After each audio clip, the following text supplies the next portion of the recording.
Welcome to a special Freaky Film Club. I am your host, Jeremy Jordan, but I'm going to hand the reins over today to Damon Schneider of the other film club, which is our guests this evening. So I'll let everyone introduce themselves. Yeah, so I'm Damon Schneider, and I'm the advisor of the film club, and this has been going on for 13 plus years. Hey everybody, I am Derek Pfister of the Film Club. I've been a member since 2009. It's been a wild ride, been a lot of fun adventures ever since. So happy to be part of this today and do some discussion on a very great horror. Hi, this is Mike Putchel, and I've been a member of the group for about the same time as Derek and Jeremy. About 13 years. Cool. Well, let's get into it.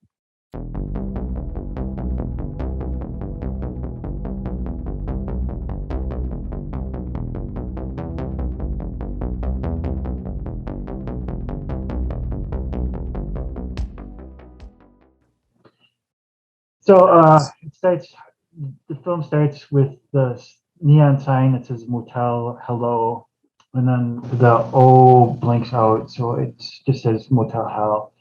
So that cues us up that it's going to be a horror film. Farmer Vincent gets his shotgun off the wall. There's a preacher on TV, and Ida Smith, his sister, is sleeping. Farmer Smith gets in a truck, and he's hunting in the bushes. You guys want to pick up where this? You guys know what happens next? A girl and a guy come by on a motorcycle. Right.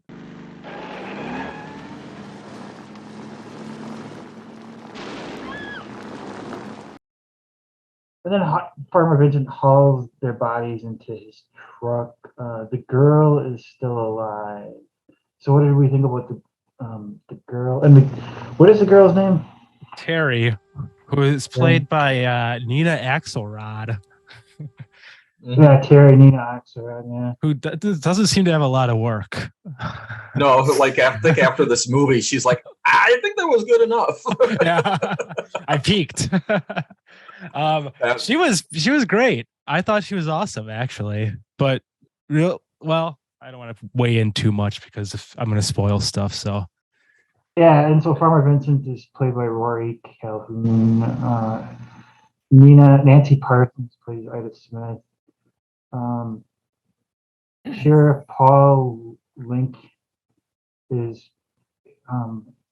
character's name is Bruce Smith. Oh yeah. So Bruce Smith was a football player in the 1990s with the Buffalo Bills. So it's not that Bruce Smith. So Bruce Smith and Farmer Smith are brothers, and they have a running sort of rivalry between the two of them.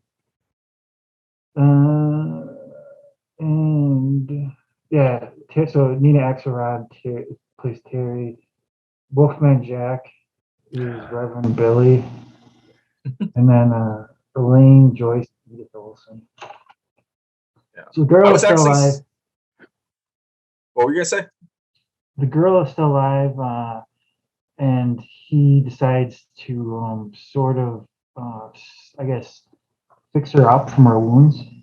Ida says she will fix the girl's injuries, and then a family is at the Smith store buying meat, and so beyond the hotel, they have this business where they sell meat to everyone. Right. Can we go back for a second too to the cemetery, like the whole law with like people can bury people. What the hell's up with that?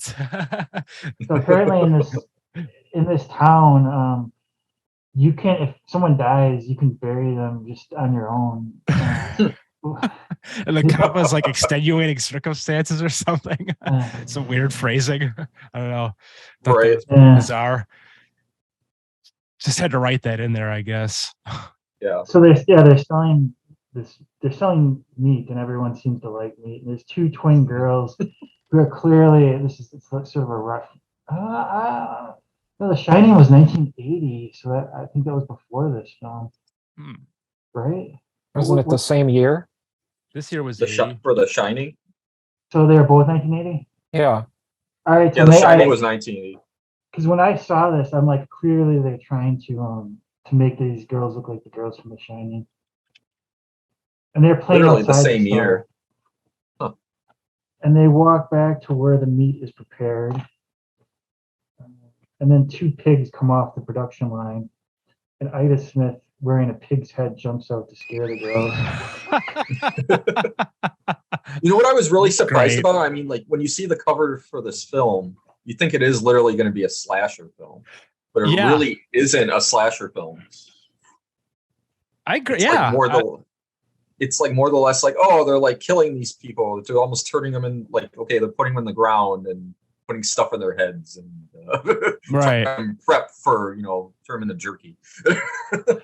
Yeah, I was surprised because there definitely is there is gore and there is people getting killed. I was expecting something different, like you were saying, more of a straight up slasher. So I was pleasantly surprised though. But yeah.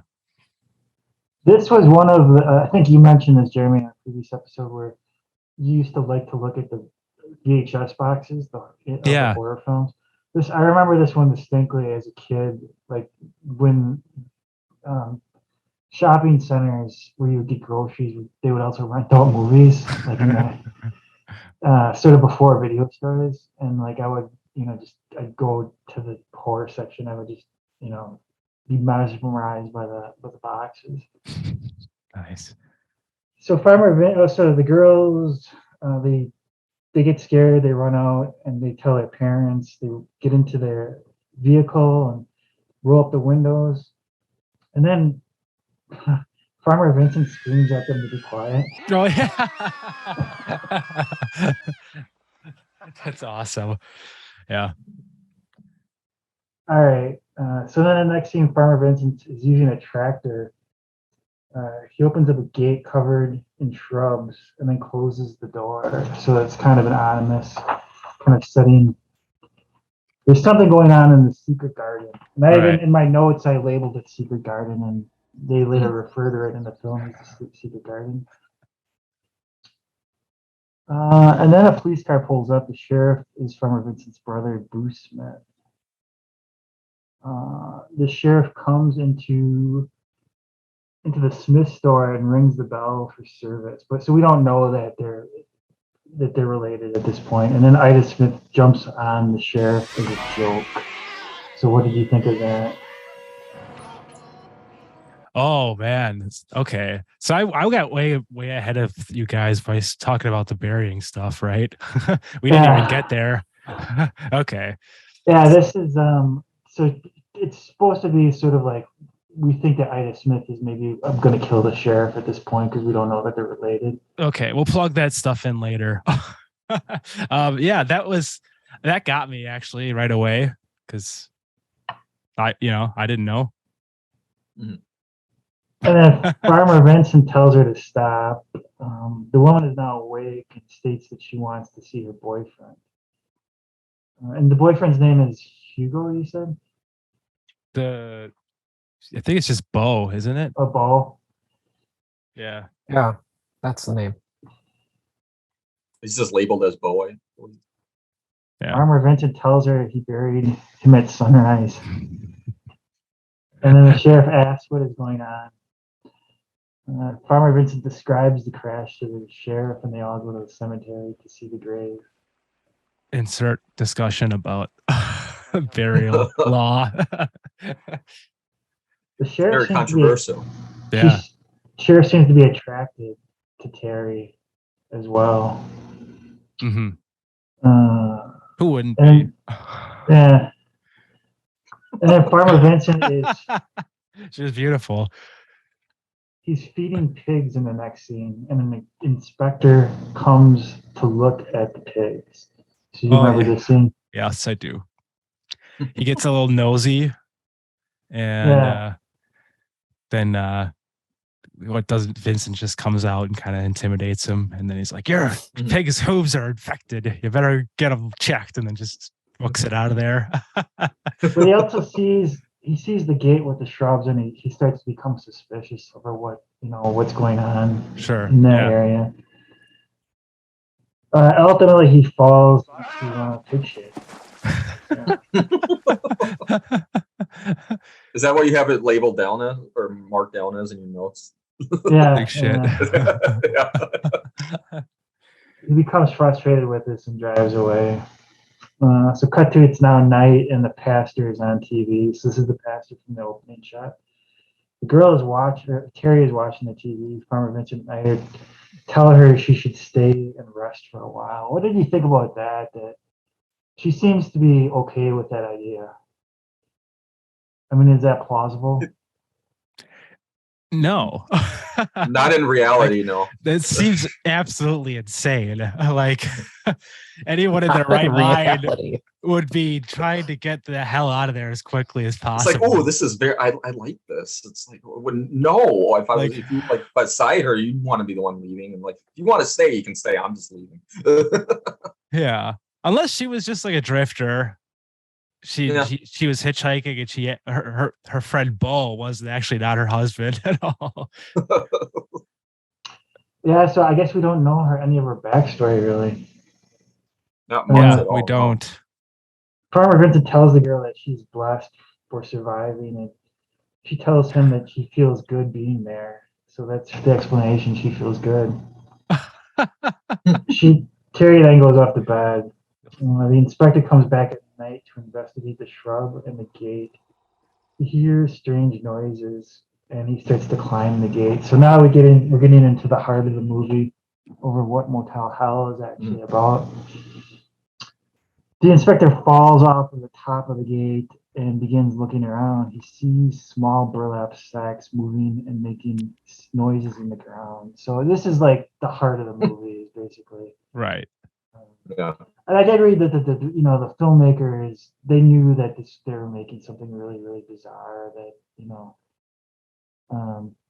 So what did you being the first time you saw this? What did you think was under the bags? They were moving. Either like some. At first, I'm like, or somewhat had to have been disappearing, but I didn't think like they would be entirely like their bodies would be like put in the ground like that. I think maybe just like part of them might have been there or something. I don't know, but the fact that actually like trying to grow these people to the point like okay, eventually they're gonna like taste good. That was definitely like out of this. Like, okay, that's weird. I wouldn't have thought that. Yeah, that was an angle I did not see coming. I like you said, I thought maybe it was going to be just parts moving around, or like it was like bags with parts, or maybe it was like I thought maybe the opposite, where it'd be like the feet, like the head buried down, feet up. But the angle they went with was awesome actually, and then having the vocal cords cut out with the scars and like just they can't even make noise. Right. Oh God, it was awesome. So the idea being that they're sort of harvesting these human bodies for their meat business, and somehow they know how to just when to pick the body at the right time to make the best sort of meat. So, I mean, Vincent's known for his world famous meat, so there you go. Yeah. Don't knock it till you try it. Right. It takes all kinds of critters to make Farmer Vincent's fritters. Yeah. It's like the tagline of the movie. So he pulls the sack away and sees a human head. The vocal cords have been cut so they cannot speak. Human bodies buried up to their necks. Farmer Vincent hits the inspector over the head with a shovel. Yes. So cut to later that night, a group of hippies in a van driving down the road. So Farmer Vincent, he's studying these. These are going to be his next victims. So let's discuss this scene. Like, what did you think of this scene? There is a great line right before they crash. Doesn't the dude just say like, "Let's crash over here"? Yeah, I caught that too. Oh, like they're going to stay at the hotel? Yeah. Yeah. Well, Farmer Vincent had set another bear trap. That was a bear trap. The van hits the trap. causing them to crash. Farmer Vincent comes down by the crash and pumps gas into the van. So this is a kind of a big plot point too. Is they have some sort of nitrous oxide or something that knocks people out, and they use this throughout the movie on their victims. So anyone who sort of like survived the crash of the van has been incapacitated by the gas. Right. Okay. I forgot he did that. He put that in there. Yeah, they do that throughout the movie. Yeah. Farmer Vincent comes home to see Ida working in the meat area. Ida gets in his truck and they talk about how they've been capturing people for years. So this is where we get to the idea that this isn't just something that's, a one-time freak out. This is something that's been going on, and this is kind of where it ties in with the Texas Chainsaw Massacre. So clearly this movie is inspired by the events of Texas Chainsaw. And it's supposed to be sort of a humorous take on Texas. Because in Texas Chainsaw, it's the same thing. It's a family that are creating meat out of human beings. Yeah. Right. Which, Mike, you've never seen the Texas Chainsaw Massacre. Oh, time for another freaky film club. Inspired by Ted Bundy's actions. That's what it was inspired by. Yeah. And again, it was a big inspiration for Texas Chainsaw as well. Wait a minute, who was inspired by Texas Chainsaw? No, it was Ed Gein. No, is that who it was? It was Ed. Okay, yeah, I was gonna say because I thought Ted Bundy was much later. Yeah, with his killings. I should know this because my wife is like obsessed with all this true crime stuff, and she like goes over like, oh, okay, with all the Jeffrey, with all the serial killers here in Wisconsin, all that type of stuff. Yeah, and those two are the main ones from here in the state. I have a question. So Jeremy and Derek, you hadn't seen Motel Hell before? No, this is my first time. Oh, yeah, really? I've never seen it before. I actually never even heard of it until we decided to choose this one. Oh wow, I'm surprised. I am too after seeing it. Actually, it was awesome. Sorry, I actually never saw it even. Oh, sorry. I mean, I've never even actually seen it at a store. But the funny thing is, after Damon sent it to me, I went to Walmart maybe like a few days later, and there it was on the shelf. Yeah. It's funny, well, maybe they had it probably because of it's Halloween now. And they probably don't have it normally just because of the. Well, just in general, like I always look for like horror type of theme movies because I mean I love Halloween, the original, and all stuff like that. But I never saw that movie at the shelf before until like, okay, maybe it's just the fact that we're going to be choosing this. It's just maybe that's why it stood out more than anything else. Yeah. So they have a backhoe and they begin to drill holes to insert the new bodies in. And then they plant the bodies. They laugh and repeat. It takes all kinds of critters to make Farmer Vincent's critters. They then begin to inject each body with a serum. And then Farmer Vincent cuts their vocal cords. So what do you think the serum was? I don't know, some kind of HGH or something. Yeah. Something similar, something like that. Something that's going to make the bodies taste good. Yeah. Yeah, like over time, that's what's like, oh, you famous jerky, people love it. And that's what he was getting him prepped for, was that. Yeah, there's a running joke that he doesn't use preservatives throughout the film. That's why his meat is so good. The next day, Farmer Vincent, Ida, and Terry, and Bruce Smith, the sheriff, are having a picnic and discovering how good Farmer Vincent's meat is. Farmer Vincent says his meats are only available in like 100-mile radius. Oh yeah, yeah. So I guess that's maybe one of the reasons that they're able to keep this on the down low is that they just sell it locally. Farmer Vincent then tells a story of how he killed the family dog and ate it.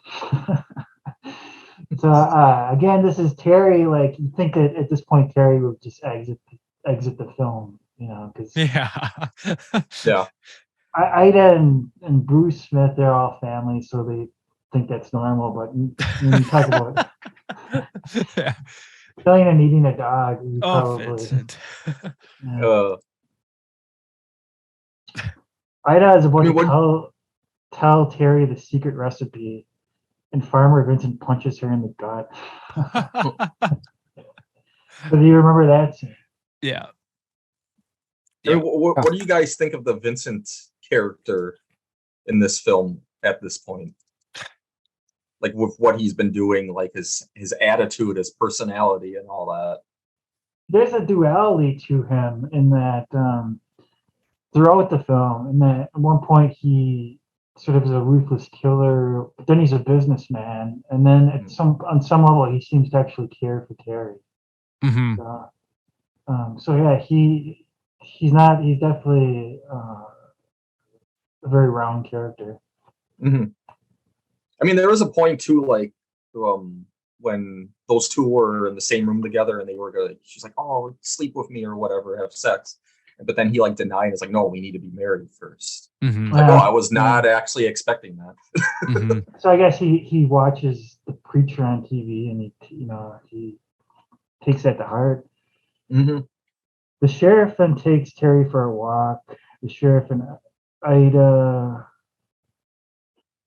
no, the sheriff and Terry must roll around the lake. The sheriff asks Terry to the movies, and she agrees. Later that night, Farmer Vincent and Ida go back to the secret garden. They are feeding the heads through tubes. So they have like these feeding tubes in order to get the bodies to grow. Yeah. They discuss when is the best time to harvest, and Ida says what they are doing is important to the planet. So this is another sort of important point of the film, Hmm. in that this idea that there's too many human beings in the world causing overpopulation, and so like what they're doing is a good thing by Right. killing off people. Right. Mhm. And get back real quick at the movie theater, or not theater, but the drive-in scene. First of all, watching We haven't got there yet. we haven't.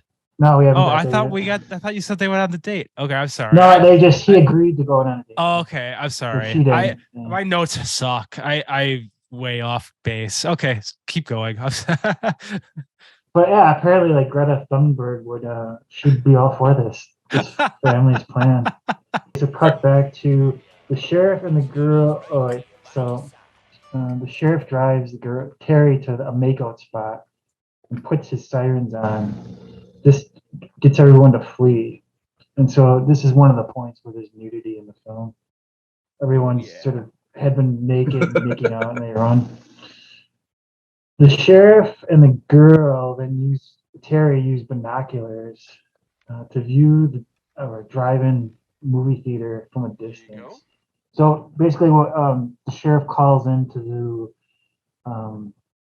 the drive-in, and he gets them to pipe the sound through the car radio through the CD.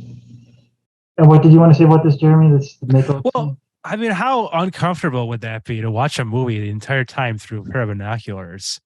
I mean, that would suck. Well, I have a comment too about that. I have a question. Yeah. Why didn't they just go to the movie? Yeah. Because they would have had to have paid. So that was the idea, is that it's free if they watch through the So that's a good date. He's cheap. he is Farmer Vincent's brother. And it was really weird. He just like kind of really just forced himself on her. Yeah, so that's sort of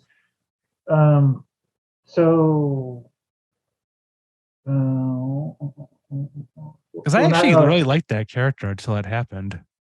I thought he was like the most relatable one in this so far, because he's more like normal and just trying to do his job. So there's two things going on in this scene. They do cross cutting, so they cross cut between between the. Well, tell me. Wait. I really.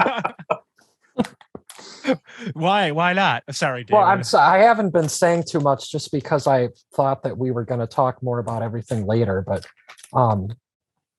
That sheriff or whatever he is, he's a complete creep. I mean, he was weird even before the forcing upon her. I mean, he was very aggressive with trying to get her to go on a date with him. Okay, that's true. Um, Okay. So I'd like to- nobody is like normal in this movie. right. I would like to retract my statement, saying that he was the most. Well, he's still in my You don't eyes. have to retract. You can. I know, Don't but I forget don't what I want- said before about I him. don't want to get like the mob after me for being like Oh. backing this guy. Now that because I forgot he was pretty aggressive from the start. But okay, I'm sorry. Let's keep Well, going. I support you having your opinion. I just don't agree. That's all. I was just curious because I do forget a lot of moments in movies, and that was a reminder of something that I forgot happened. But okay, You know, I wanted to add something too, since we're just going along with the movie. But this is one thing that I found the funniest, and I don't know if you guys really noticed, but when the inspector, the veterinarian, when he fell into the mud, did any of you guys Shit. notice how he completely just didn't care that he had crap all over his back and he just sat right in his car? Yeah, he didn't care. I mean, that was a nice car. He's with nice seats and he just gets in with all this shit all over. Okay, so that Bruce Smith is with Terry in the car, and then we cross cut with two women in another car driving down the road, and the road is being blocked by fake-looking cows. yeah. Mhm. So reluctantly, one of the women gets out of the car to move the fake cows. Just as she's moving the cows, Farmer Vincent jumps out with a gas mask on and gasses the woman. The other woman drives away. The sheriff attempts to make out with the girl at the drive with Terry at the drive-in, but she slaps him. And then Bruce Smith jumps on her, but then he stops when he hears the woman fleeing the Farmer Vincent over the radio. This is fucked up too because he's like when he hears the scream, he's like, "Oh, okay, I'll stop." But like it was fucked up before that. Before you heard the scream, even if it wasn't her that originally screamed, it's like whatever. The sheriff I'm goes to lean to, extra hard into this now. the sheriff goes to save the woman who's being chased by Farmer Vincent's truck. The Farmer Vincent so there's another car, and they get stopped by the fake cows, and now Farmer Vincent's pursuing that car in his trunk. The That was sheriff goes. cool. Sorry. What made it cool? Well, I just like that. Like, I didn't expect a chase, and I love actually the whole dynamic with the fact that they're brothers, and like he's still, like I said, he does have a job to do. He is still a sheriff, so there's like that. I don't know. It's just I think it was really exciting because I really didn't know where we were going to go with this. Like, I thought maybe he was going to find out right away, but of course he didn't. During the chase, it ended differently. Yeah, so that's a good point to be made too. Is that Sheriff Smith is unaware of what his brother is doing with the garden, the secret garden, but he was aware of the family dog. Oh, yeah. So the sheriff he goes in pursuit of the vehicles, and then the woman's car is being pushed into a lake by Farmer Vincent's truck. The sheriff's car gets stuck in the mud, and he falls in to the puddle trying to free it. That's the sheriff falls in. So now the date is ruined as far as with him and Terry. Yeah. Farmer Vincent and Ida are in the secret garden when they hear a beep. A couple is at the motel trying to get a room. So they forgot to turn off the sign, the vacancy sign, and so now there actually is a couple trying to get a room. So this is sort of a fun scene. This is awesome. So Well, My favorite part about this whole thing is that she just starts whipping everything in the hotel room, like prior to what she thinks is going to go down. She's so excited. She just like lamps and paintings and stuff on the wall. Like it's awesome. Yeah, so basically, this couple that shows up, they think that they're checking into like a swingers convention, Right. but they're not aware Nope. that they're at the wrong hotel. I don't know how they messed up the location, but they're unaware of where they are. And Farmer Vincent and Ida are aware that they're not aware, and so they decide that they're going to pull a prank, and they go along with the idea that this is like a swingers convention. And they actually tell the swingers actually say, "Bring your daughter," because they think Carrie is the daughter of Farmer Vincent. And then, as Jeremy was saying, they go to the room, and the woman is whipping everything because she's so excited. I mean, wouldn't you? As a child, on Christmas morning, I would often whip the living room because of my excitement for opening gifts. Yeah, Excitement was so much there, you would destroy all the gifts before Yes. you really see them. It got the better of me sometimes. So then Farmer Vincent and Ida come into the room, and they rope the couple easily because they think that this is just a bondage game. Right. And then Ida and Farmer Vincent gas the couple. So I think the woman is, oh no, the guy gets gassed first, and then the woman starts screaming because she's aware of what's now that this is a horror situation. That guy was pretty awesome too. The from the swinger couple, he was funny. Terry wakes up the next morning and seems happy. Farmer Vincent tells Terry he wants to tell her the secret of smoking the meat someday. So he's about to, try. It seems at this point he's going to bring her into the cult, I guess. Yeah. The girl, Terry kisses Farmer Vincent on the cheek. While Farmer Vincent is on the tractor, Terry wanders back to where the meat is made. So this is sort of where the twin girls went back towards the beginning of the film. Mm-hmm. Kind of, this is what's known in horror films as the very bad place. That's where the monster lives. So this is sort of the very bad place. Terry notices a secret door and enters, but Ida jumps out, scaring the girl. Ida takes. So then we jump to later on that day, and Ida takes Terry swimming with an inner tube. So we should probably talk about this scene. This is awesome. The montage when the music and everything when it starts out, like I was laughing my ass off. It's just so random. So they think, so basically Ida appears to be making friends finally with Terry, right, in the scene? Yeah.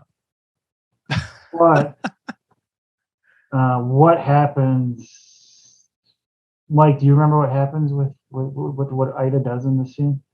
Are we talking about when they're at the pool?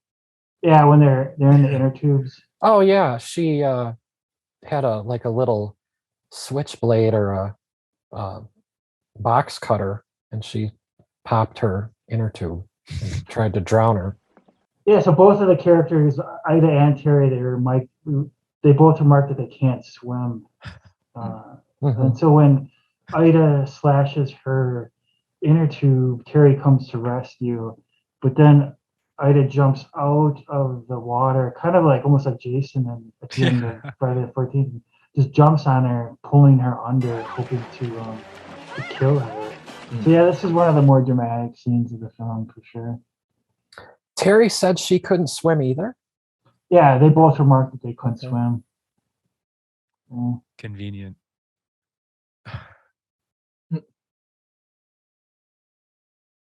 So basically what happens is Farmer Vincent comes to the rescue.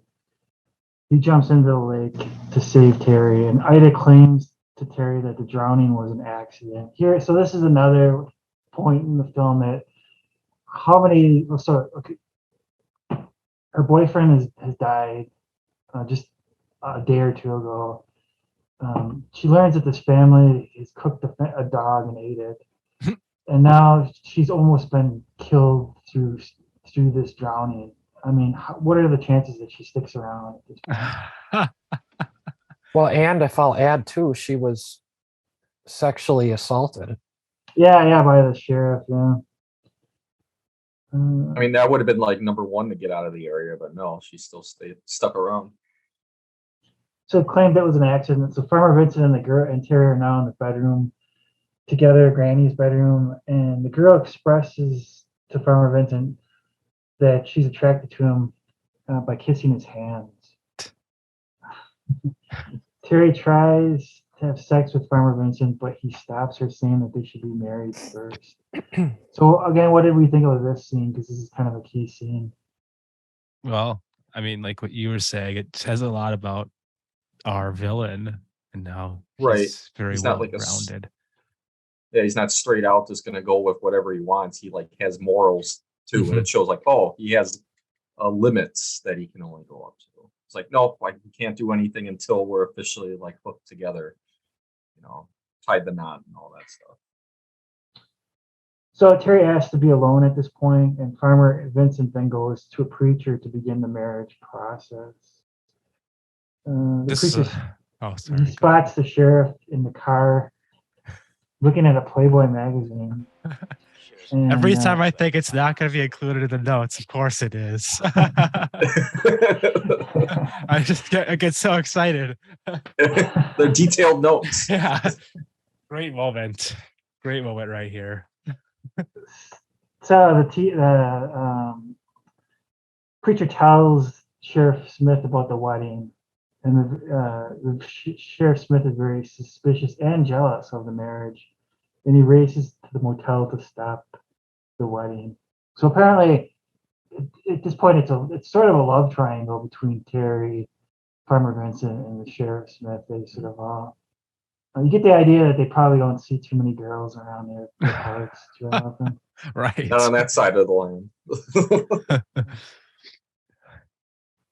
I'm just gonna, if I could add something too. Sure. I mean, to me, I also just found it disturbing the age difference between Terry and Vincent. I mean, he's 60. I was gonna say it's like a 30-year difference between those two characters. Yeah. I think it's even more than that. Yeah.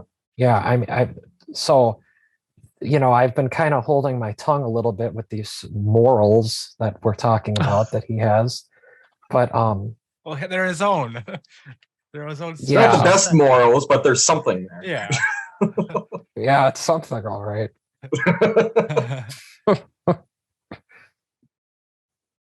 So the sheriff breaks down Terry's bathroom door to ask her about the wedding. So I think Terry's in the bathtub at this point. Yep, she is. And there's a great line here. And the sheriff tells Terry that Farmer Vincent has syphilis of the brain. That's the reason why he shouldn't marry her. That'd be a good reason. Yeah. That would convince me. Farmer Vincent then pulls a shotgun on the sheriff and forces him to leave the hotel by shooting a shotgun at him. So again, remember, these are almost like Cain and Abel at this point, where they're two brothers willing to kill each other. Yeah, didn't he fire a round into his own wall? Yeah. Farmer Vincent shows Terry the wedding ring, and they begin to celebrate by drinking champagne. But Ida attempts to poison Terry's champagne while she kisses Farmer Vincent. So this is I was a little bit confused by, because it makes it seem as though Farmer Vincent and Ida had planned to kill Terry. Yeah. Right? That's kind of what I was thinking. So they're not going to get married? It was just an elaborate ruse to... It's good. I don't know. That's a good question. I guess that was the one point that I was confused. I thought, are they going to bring her into the family? Maybe they want to show her what they're doing and then see if she accepts it. I guess that's the angle I would. It's the only thing that makes sense Sure. as far as So Farmer Vincent was in on the poisoning of Terry. The sheriff returns at night to see what is going on.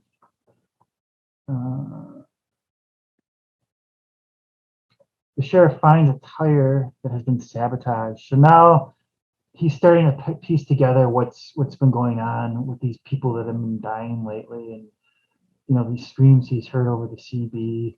He's starting to begin to suspect that his brother is behind it. Yeah. Meanwhile, in the secret garden, Ida and Farmer Vincent expose the heads to flashing lights that calm the heads. So the heads are being hypnotized. So what did we think of this scene?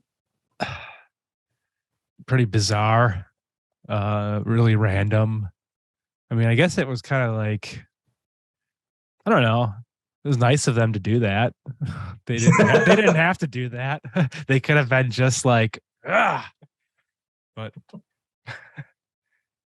so yeah, this machine hypnotizes the head in some ways, and it makes it easier for them to, I guess, to pull the heads off. Because that's ultimately what they do is they put ropes around the necks of the hypnotized heads, and then Ida, using the tractor, snaps their necks with the rope.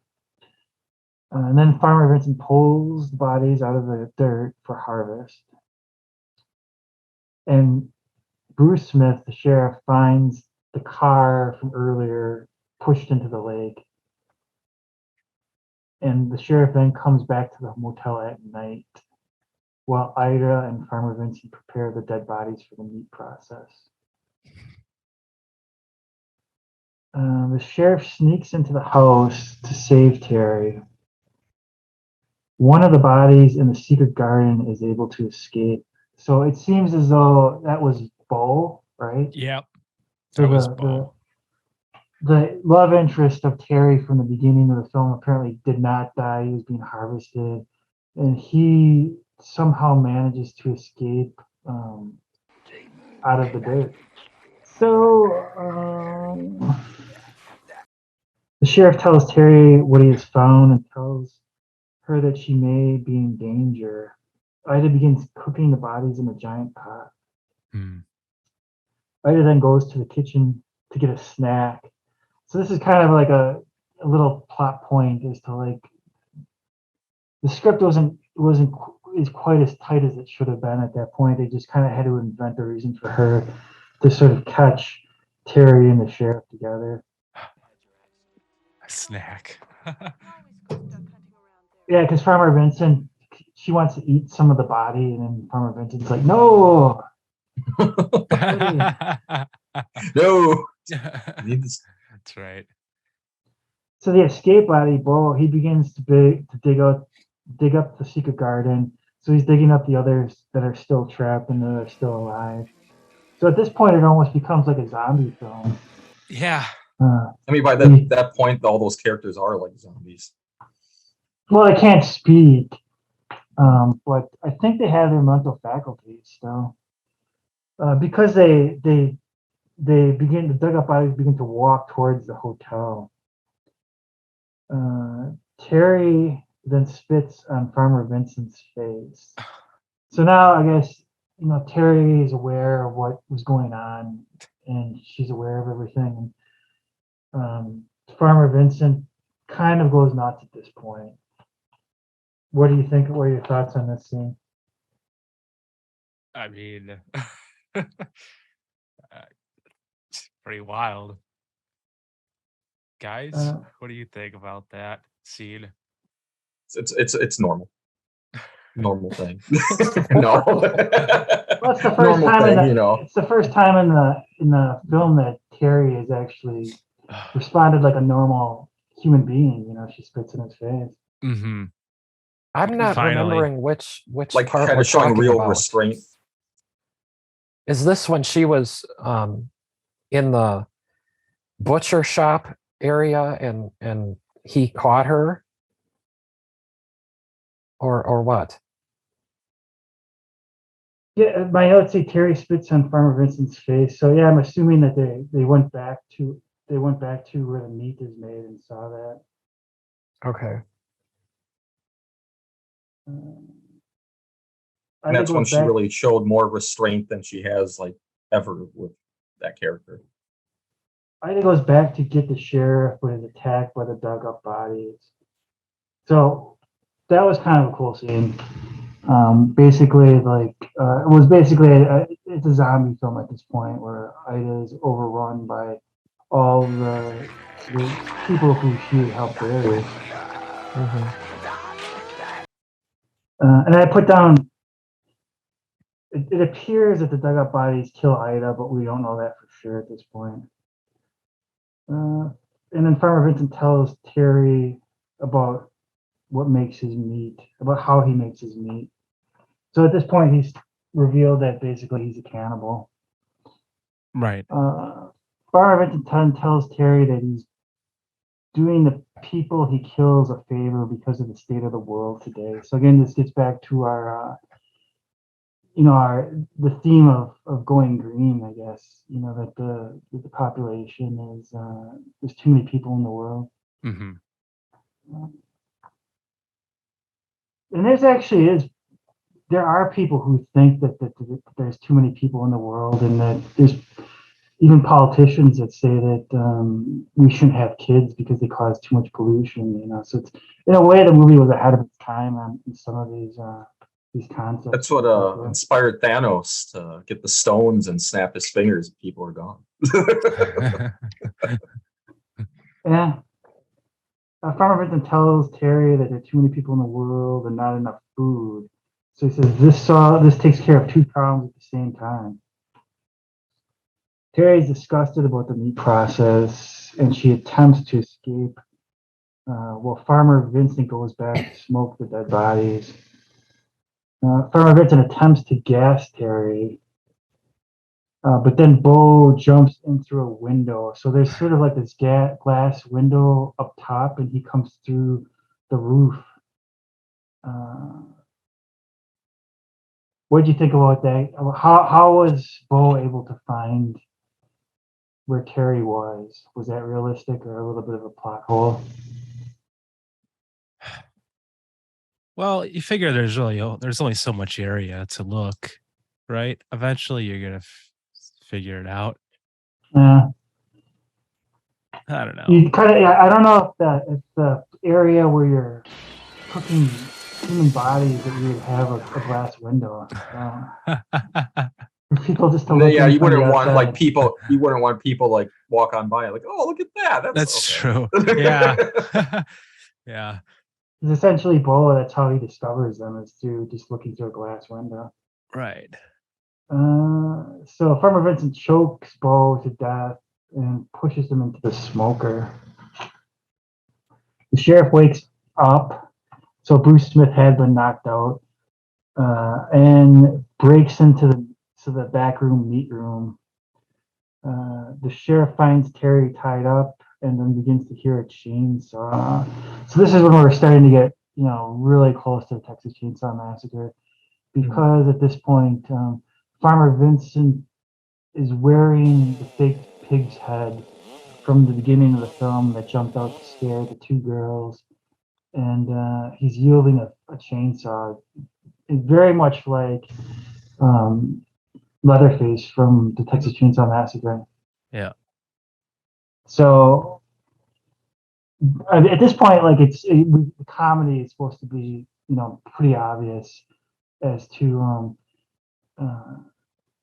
that this isn't a serious horror film. This is just sort of a spoof of a horror film. Right. And that's actually what I read Roger Ebert's review of the film.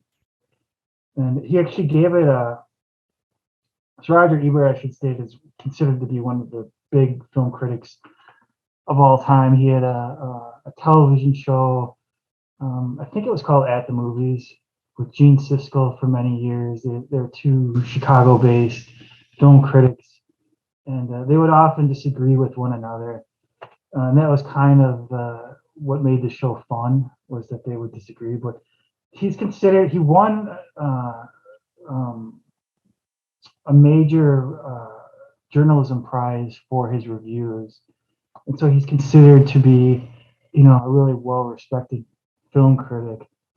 And he gave it 3 stars. He gave Motel Hell because he doesn't like films like Texas Chainsaw. He doesn't like those straight up horror films, but he liked this one because it was more just of a spoof. And there was a series of films in the 70s called Airport.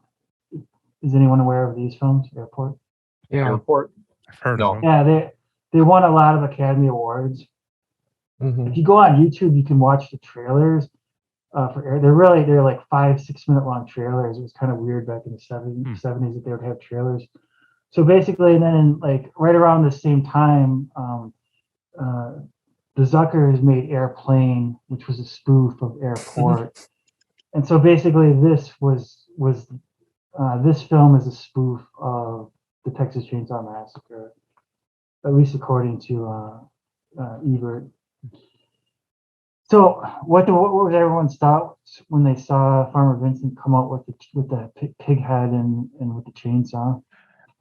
I Awesome. mean, kind of like the same thing, like Texas Chainsaw Massacre, like kind of just went in my head right away. Like kind of like what you were already saying, like, okay, this is like a spoof of that exact image that you would imagine from the Texas Chainsaw Massacre, not taking it seriously, like on the actual movie itself. This is more of like a funny take on this and the scenario that was going on. Mm-hmm. Yeah, I consider Texas Chainsaw to be one of the best horror films ever made. So so it's right that I could get a spoof for sure. So where are we at? So the sheriff finds a chainsaw on the wall, and the two begin to fight each other with the chainsaw. So at this point, clearly, it's we're supposed to be laughing at this point at what's happening because it's just so ridiculous.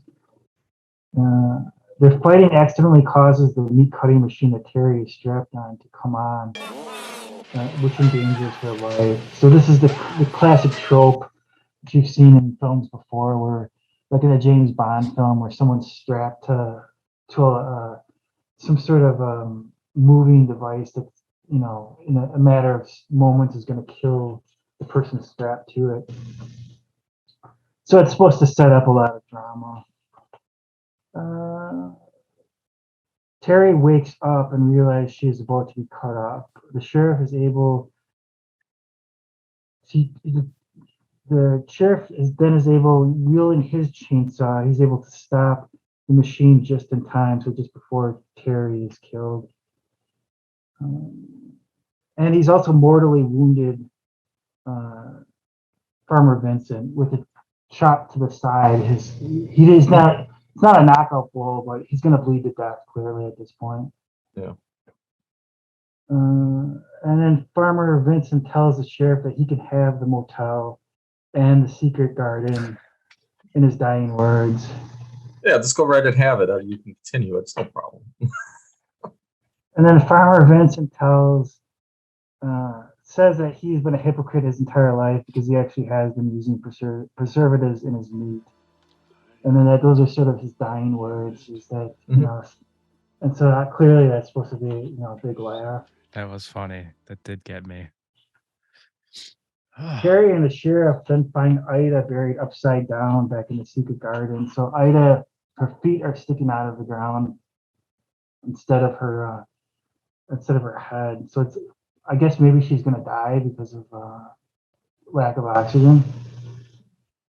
And then the sheriff seems concerned about his what's going to happen to his reputation once the regular public finds out what has happened. Like the fact that he's related to this killer and his killer's sister. And so Terry suggests that they just burn everything down and just kind of leave it at that. So what were your thoughts on that, on the end of the film with Terry just suggested they just burn everything? I mean, that probably is the most solid plan of action.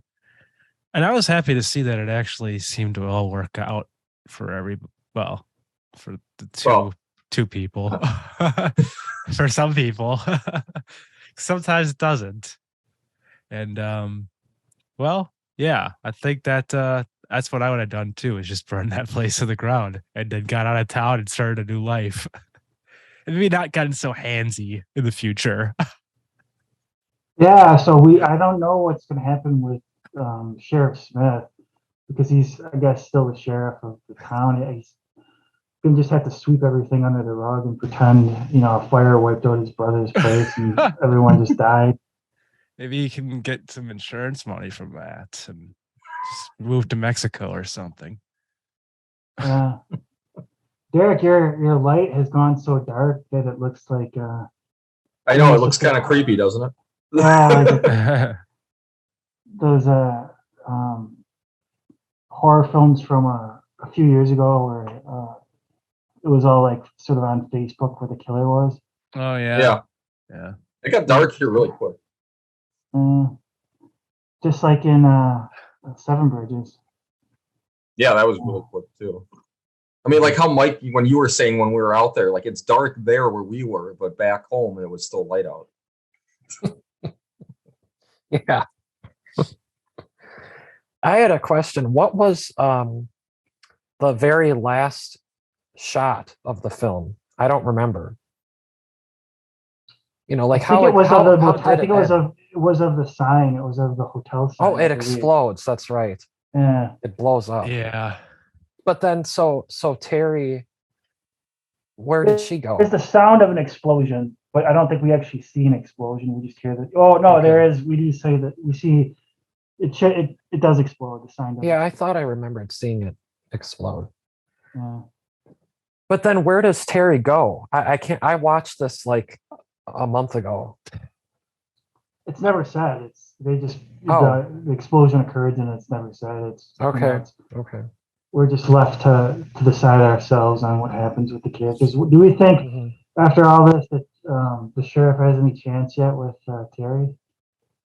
No. This is gone. If Terry has any sense, then no. Just get out of there. Well, yeah, I mean, Terry, this is going to sound harsh, but Terry's an idiot. And he may still have a chance only because of that. I mean, yeah, just that's all. That's all. No, that's fair. So what was everyone's top moment from this film? Well, my hell yeah moment was the chainsaw duel because I just love the fact that he just won't stop laughing the entire time. Vincent, he just won't stop. It's like it's great. It was really had me on the edge of my mattress this morning. Like you could tell, like he was actually enjoying and having actual like fun doing that scene, just like as performing it in general. Yeah. And it added to like the actual scene itself, like just the laughing, like how like crazy he actually is. Right. Yeah. So that was mine. Derek, what about you? What was your favorite moment of the film? Literally finding out what the garden was. I mean, that was something that I've never even heard of this movie before, and just seeing that for the first time. Okay, that's unique. I've never seen that before. Very strange to get bury people like that and try to get them prepped to be meated later on. So I thought that was unique. That really stood out to me the most. And then going with what Jeremy was saying with the actual chainsaw duel, that was enjoyable too. Mike, what about you? I'm not really sure. I mean, I had watched that movie. I had seen it years ago. My dad and I watched it a few times and we laughed at it. I gotta say though, watching it again just last month, I couldn't get into it very much. I just no, I could not get into this movie. I'm not convinced, Damon, that this movie is meant to be a spoof. Now maybe if I see Texas Chainsaw Massacre, I will change my opinion on that, but I'm not convinced. To me, this is just a bad movie. I don't think that this is meant to be a spoof. I I just couldn't get into it. Well, I'm you know, sorry. it's funny you say that because I was reading the Wikipedia page today and it said they set out to make a big budget serious horror, and because Oh, of did they really? because of what they had to work with, they're like, it's a spoof. Okay. That's kind of how they made it seem in the when I was reading the wiki page. But I, in my opinion, if someone told me that it was a spoof going in, I would believe them. Uh-huh. Yeah. You Yeah. know, I genuinely laughed out loud at certain parts of this film, and I was surprised, pleasantly surprised by it. Well, were those laughs genuine, or were you laughing because, like, oh my God, this is awful? Or was it legitimate, like, this is actually funny? Okay, well, a little bit of both. Genuine laugh came from the chainsaw duel because of the ridiculousness of that, and I think they knew it was ridiculous. Mm-hmm. Some of the dialogue I think like was intentionally funny written in there. Some of it was unintentionally funny. There was definitely some plot holes and scenes that I laughed at that were unintentionally funny, but maybe like I'd say 50-50. But there were Okay. certainly some things I think that they knew that they were doing that made me laugh, Mm-hmm. if that makes sense. I mean, I Do you think the know? film. Oh, go ahead, Mike. I was just going to ask if anybody knows, like, the background of who directed it and like what they had done in the past. Kevin Connors directed it, but I don't know what he did. Do you know, Dave? I'd have Okay. to check. So I pull up IMDb quick. Kevin- I'll just to fill in. I thought it was highly original and very very creative. Actually, the thing with the heads at the end, it's right. Just this idea that this family is capturing people off the road and then burying their bodies and selling the meat. To me, that's just like I realize a lot of the scenes weren't well acted, but I do think that this actor who played Ida is actually a good actor. And yeah, just from a pure original standpoint, I thought I enjoyed it. I mean, when I watched this movie, I thought of like, yeah, it like Damon, what you're saying, it is original, it's obscure, it's like it's definitely like odd. I mean, I go back right away to Halloween 3 about how odd that film was in general. Like, I mean, it was odd, but it was also enjoyable to the point. Like, okay, it is like a whole break from the original Halloween series itself with Michael Myers, but like the whole story itself, like how they're killing, the way they're killing people, Mm-hmm. and that kind of related. Like, okay, this is a weird way to kill people in this movie too. Let's bury them on the ground and like feed them this stuff to make them taste good. So I mean, that it added that Yeah. weird obscurity, originality to it. And it also stands for that time period, like in the 80s, about all those types of weird B movie type of horror movies that were coming out. They were all low budgets. The acting was never very good. The dialogue wasn't the greatest either. And that this definitely fits into that category. Right. So the director, Kevin Connor, he actually has a lot. He has 79 credits, well, mostly TV movies. Mostly TV movies. And like his last name credit, it said like was 2017, I think. And then he's got something going on right now that's currently in production or post. I'll say I had two hell yeah moments. One would be when Farmer Vincent just out of nowhere screams at the girls in the car. I thought that was funny. And then Ida trying to drown Terry. I thought that was, I didn't see that coming. I didn't, I was surprised that happened. And it was just a really well done scene. Right on. Would this be a movie that you guys would probably want to say, okay, it definitely fits into my category that I want to watch this every October, like at least once a year? No, I'd probably like once a decade. I'd have to forget. So it would be original again. Wow, this is something I could actually probably put on in the background pretty often. I really got into this. I mean, I'll get into my final rating here because I gave it 4 nudie mags out of 5. 4 nudie bags. I was gonna do severed heads. Nice. I give it, I guess, 3.5 nudie mags out of 4. I give it 2.5 out of 5. Mike. Yeah, I'm not with you guys on this. I'm sorry. Maybe I've So changed. is that maybe is it like a honestly, 1 out of 5? Yeah, I really am there, like 1.5. I just I That's harsh. I know that it is, but I don't think it's that good. Well, which is fine. I which is good. But there should be a little bit of a Right. discussion in there, like difference Yeah. between all of us. We can't all just suck off the movie. Well, here's my problem. One of my problems is I think that they tried really hard for us to understand Vincent and their motives, but I mean, to me, I'm not.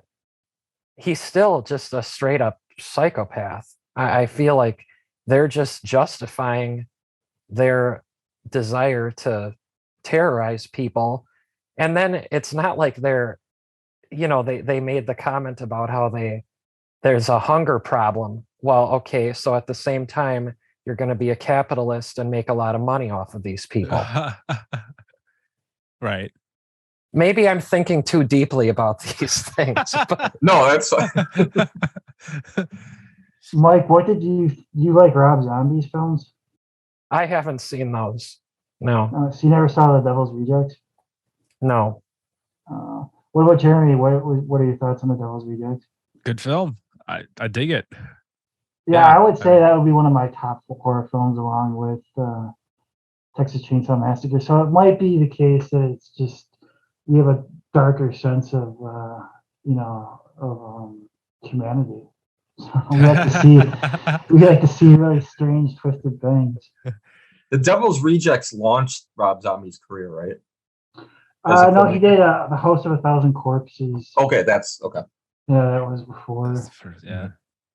Because I clicked through a list of 15 must-see films of fans who like Motel Hell, and it was just like, yeah, Devil's Rejects and House of a Thousand Corpses and Texas Chainsaw Massacre Part 2, 2000 Maniacs, which I haven't seen, Cabin Fever, we should do that. Mountaintop Motel Massacre. Yeah, like the other thing I was going to bring up too before we ended is I do have those 250-ish plus DVDs of horror. So if you guys want to keep doing this on a regular basis, that's we can do that, especially since you lost your co-host, Jeremy. That's true. Yeah, I would definitely be down for that. It was. I will say though, after watching these, throughout the the years that you've been doing them, it was more difficult than I thought it would be to go through this. That actually, like, you have to be prepared, and you have to come with, you have to come to be ready to be on camera and to have things to say. So, yeah, that makes me appreciate it more when I watch. When I watch in the future, when I watch your future episodes, how much work goes into it. Oh yeah, thank you. Yeah. So because I've always, whenever you do the Media Pod Smash episodes, and I have seen all of them, these are some of my favorites, just because I love film in general. So I get to watch films that I haven't seen in a long time, and it's fun to for people to make jokes about the movies. I like that as well. So yeah, I hope you keep doing them, and I hope that we keep doing them for sure. Do you still have more things? Yeah. I have some. I wrote some comments down. Just one quick thing, Damon. You said before that he put the fake pig head on. Mm-hmm. What do you mean fake? Like it was big, oversized. Like it wasn't a real pig head. It was gigantic. Oh, so that wasn't meant to be a real pig's head? I don't think so. I don't think a pig would get that big. Do you think that he could even see out of the eyes? He must have, yeah, because they were fighting when they were fighting with the chainsaws. They were going, kind of like it was like a sword battle. So yeah, he must have been able to. Did anybody notice, like Jeremy mentioned the laughing and stuff?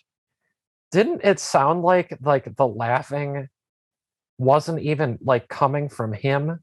Like just like the audio engineering sounded weird. And it sounded like the same laugh track over and over again. Did anybody else I hear guess that? I guess I didn't pick up on that. I'd have to like look back at it again, but that is commonly done in certain films. Like they reuse a laugh track or a previous Yeah. scream or something that somebody Right. just did. Right. And it didn't sound, again, I don't know. I guess I come from looking at things a little from a different standpoint, but it didn't even sound like it was him. It just sounded disconnected, like it was coming from somewhere else in the room. I'll have to watch it again. I don't know. I'm a simple man, Mike. I was just happy to see two people with chainsaws going at it with pig heads. Yeah. I was just excited. Well, don't get me wrong. That was my favorite part. I didn't notice that though. Yeah. And then so just a couple things too. Now obviously this was a fictional film. I get that. But there is no like deep explanation of what they're actually doing with the bodies in the ground. Like what is happening? Like why do they even need to put them in the ground? They're making the meat. That's how they make the meat. But what's changing? Well, he injects them with the special serum, so maybe somehow it makes the meat tender. Okay. Something like that. That's what I took out of it. That they were, they were harvesting bodies instead of crops, basically. Right. Now I said my views on Vincent and how I see what he is immediately. Are you guys like? Do you guys see him as a likable or charismatic person? Charismatic, No. yes, but likable, no. Likeable, like 100% no. Are you convinced by his reasonings for doing what he's doing? No, no, of course not. I don't have any. Hey, man, people got to eat, Damon isn't saying anything, and that's a little concerning. Oh, well, I don't want to step over anyone's audio, but no, yeah, there are politicians that have said that there are too many people in the world. It's like a true thing that. Well, I mean, I kind of believe that too, actually, but I've talked about that a lot with people. But I'm not. We should get a garden started. There's no. This is a whole. We could have like a whole nother discussion outside of this. We could. I didn't want to say that before because I thought it might open up Mike's Vincent now. But I agree with that with the population thing. But to me, I mean, that's what. Oh, wait, sorry, Mike. Go ahead. No. Go ahead. I was just gonna say. I mean, that's what China does. I mean, to the point where they limit you. You can only, I think, have 2 kids per family. They've stopped that. Oh, did they? Stopped that? Yeah, but they used to have Okay. that. Mm-hmm. Mm-hmm. Yeah. So I never was like looking at Vincent as like someone that I had any empathy for or anything, but Okay. I just, it is interesting that they decided to make him have so many different things going on. Mm-hmm. So do you think that he ever actually wanted to marry Terry? Because I was never really convinced of that. I don't really know what his motives were. I don't even think he was interested in her necessarily. We kind of covered that already. I had just speculated that when they poisoned Terry, Ida, and Vincent, they're setting her up to. They're gonna at some point they're gonna show her what they've done with with the bodies, and she's either gonna accept or reject it. If she accepts it, then she'll be they'll marry her and Vincent will marry, and she'll become part of the family. If she rejects it, then they'll kill her. I don't really see how the script works beyond that. I don't, from my perspective at least. So then the only point of having the scene where, she wanted to have sex with him and he said that he didn't want to do it till they get married. The only point of that then was to kind of show that he supposedly has values. Was that the only purpose of that scene then? Well, and to get the sheriff more involved again. Because when Bring he hears him in about more? because when he hears about the wedding, he storms over to the house and gets jealous and starts those events in action. Hey, did anybody see that church that Vincent went to where the priest had the Playboys?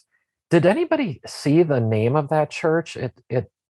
It's I don't remember the full name, but it was called a Eurekaistic church, and I had never heard of that type of church before. Did anybody else notice that? I saw it, but No. yeah, I had not heard of that either.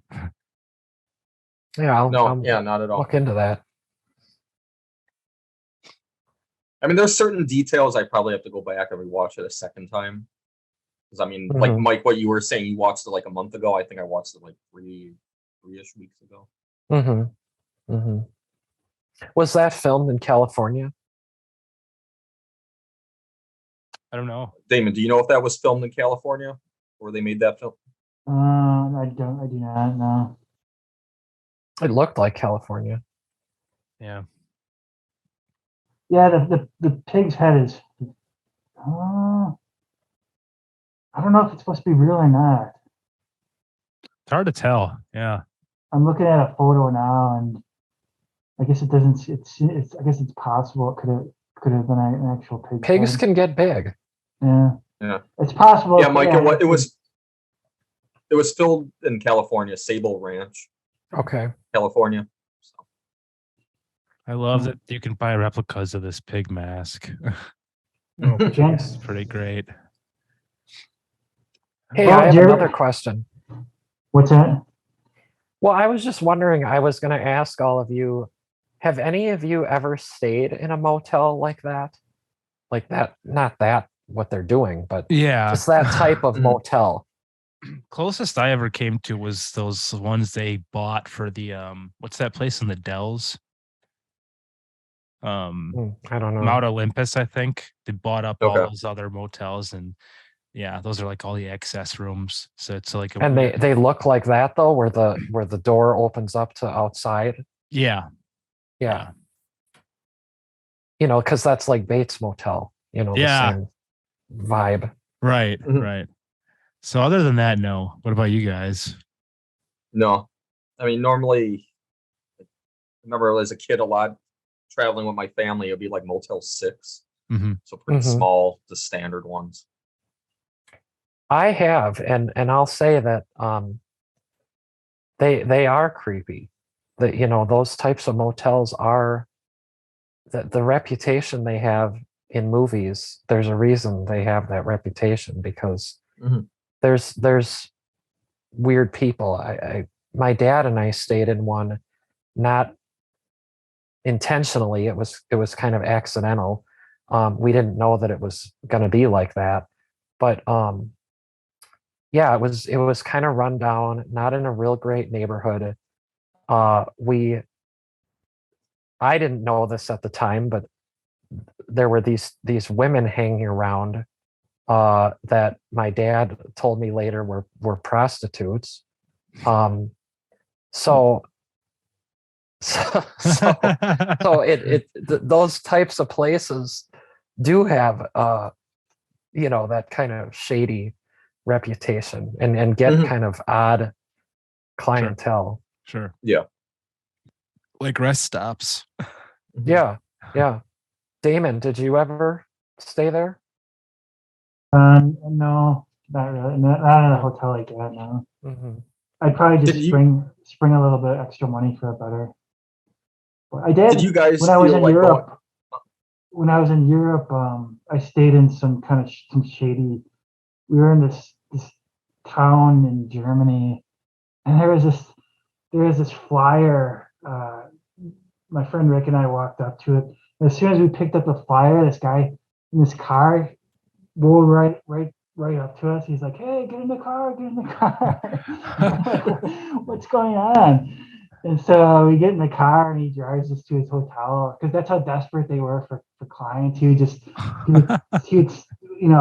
his car waiting at the corner, and whoever picked up a flyer, he would just like pull it up next to you and then tell you to get in the car. So that was kind of an interesting situation. Yeah. Wait a minute. Who was this that pulled The up? owner of the hotel. Oh, okay. He would just sit in his car in the corner and just wait for people to walk by the flyer. And if anyone picked up the flyer, he would, rush up to him in his car and tell him to get in. Why? Because he needed people to stay in his hotel. And you guys got in? Yeah, we got in the car and we stayed in his hotel. His name was like Uli, I think. Okay. You wouldn't do that? Well, I'm did you even know who he was? No, we didn't. See, that's what I'm getting at. That's odd. I mean, you could have just that's an abduction. Is this like Taken? Yeah, it kind of was. And you just like go along with it. I'm amazed that you just It was this in the city. I'm trying to think of the name of it. It's this walled, it's like this ancient medieval walled city in like Bavaria. And so like if you ever go there, like how are you going to find a hotel, like a real hotel anyways? You're not going to find any like modern type of building. It's all, everything looks like it's from like the 15 or 1600s. Mm-hmm. All right. I mean, did you guys? Oh, sorry. Go ahead. Good old Zoom. When you guys like were going into this film, did you think it was actually going to be taking place at the hotel like the entire time, just because of the title of it, or was like, oh, maybe it might be part of it? But I wasn't expecting so little to be like in it, Yeah, I thought there might be more of a focus there in that location for sure. Like I had zero expectations of really anything going in other than, I thought it might be like in my head, I just built it up as slasher film with people that check into a motel, basically. Yeah. So I did expect a lot more, but like I said, I was pleasantly surprised. I just posted a link in the chat. It's called Rothenberg. If you ever get a chance, check out Rothenberg. Okay. So Jeremy, you got another podcast coming up at 7? Yes, I do. Another PCR episode.